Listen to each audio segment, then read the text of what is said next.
There is a kind of suffering that does not look dramatic. It does not scream, it does not bleed, it does not make people stop and ask if you are okay. It is quieter than that. It looks like walking up to the same alarm, drinking the same coffee, driving the same road, answering the same messages, having the same conversations, performing the same version of yourself again and again and again. At first, repetition feels normal. This is just life, we say. Everyone works, everyone gets tired, everyone has responsibilities, and that is true. But something happens when repetition loses meaning. The routine does not simply become boring, it becomes heavy. You begin to feel like you are not living a life, you are maintaining one. There is a difference. Living has movement, maintaining has pressure. Living feels like becoming, maintaining feels like preventing collapse. And many people are not living in the full sense. They are maintaining bills, maintaining appearances, maintaining relationship, maintaining a job, maintaining an identity, maintaining the idea that everything is fine. This is why the old image of a man pushing a rock up a mountain still feels powerful because we understand it. A man pushes a boulder uphill, he sweats, he suffers, he uses every part of his strength, and just when the rock reaches the top, it rolls back down. Then he must return to the bottom and begin again. The honor of this image is not only the physical pain, it is the repetition. The work has no completion, the effort has no final victory. The mountain does not remember his struggle, the rock does not care. He pushes, it falls, he pushes again. And if we are honest, part of us recognizes this. The inbox fills again, the laundry returns, the bills come again, the problems repeat, the body gets tired again, the same fears return at night. You solve one thing and another thing waits. You clean the house and dust begins again. You heal from one wound and life opens another. This is not cynicism, this is reality. Life is full of cycles, and the question is not whether repetition exists. The question is whether repetition is connected to meaning. Because repetition itself is not always bad. A musician repeats practice until sound becomes art. An athlete repeats movement until the body becomes precise. A parent repeats care until love becomes a home. A craftsman repeats work until skill becomes beauty. Repetition can become devotion, but repetition without meaning becomes punishment. The same act can either build you or bury you, depending on why you are doing it. This is why two people can live almost the same routine and experience completely different lives. One wakes up early and feels disciplined, another wakes up early and feels trapped. One works long hours and feels purpose. Another works long hours and feels consumed. One sacrifices and feels love. Another sacrifices and feels invisible. The action may look the same from outside, but inside, everything is different. Meaning changes the weight of repetition. It does not remove the rock, but it changes your relationship to the rock. Modern life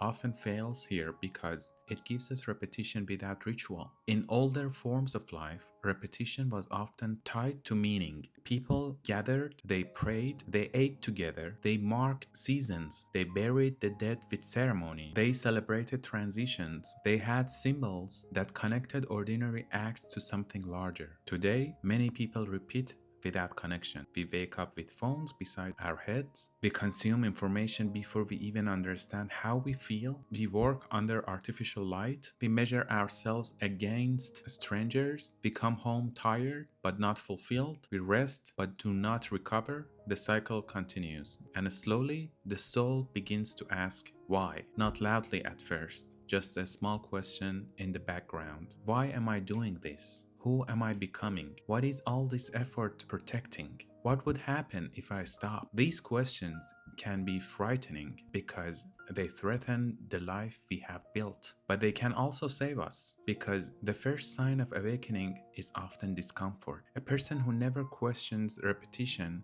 may remain asleep inside it. But the person who feels the weight of repetition is already beginning to see. The pain is not always proof that something is wrong with you. Sometimes The pain is proof that something in you still wants meaning. That is important because many people blame themselves for their exhaustion. They say, I should be more grateful. I should be stronger. I should stop complaining. Other people have it worse. And maybe all of that is partly true. But gratitude does not cancel emptiness. You can be grateful and still feel lost. You can have a job and still wonder if your life has become too small. You can love your family and still feel tired from carrying everything. You can be responsible and still feel spiritually hungry. So, what do? We do not escape repetition completely. That is impossible. Even the life of your dreams will contain repetition. The artist must still practice. The entrepreneur must still answer problems. The parent must still wake up tired. The free person must still face discipline. The solution is not to find a life with no rock. The solution is to ask what rock is worth pushing. That is the real question. Not all burdens are equal. Some burdens are imposed by fear, some by pride, some by other people's expectations, some by old versions of ourselves we no longer believe in. But some burdens are chosen, and chosen burdens can become meaningful. A person grows when they stop asking only, how do I avoid difficulty? And begin asking, which difficulty is worthy of me? Because life will be difficult either way. Avoiding all pain usually creates a different kind of pain. The pain of regret, the pain of emptiness, the pain of never trying, the pain of watching your life become smaller because you were afraid to suffer for something real. So maybe the goal is not comfort. Maybe the goal is alignment, to suffer in a direction that does not betray your soul, to repeat action that builds something you can respect, to wake up and know, even if the day is hard, that the hardship is not meaningless. This does not require a perfect life. It may begin with one honest decision, one conversation, one act of discipline, one refusal to lie to yourself, one small change in what you give your energy to. You may not be able to leave the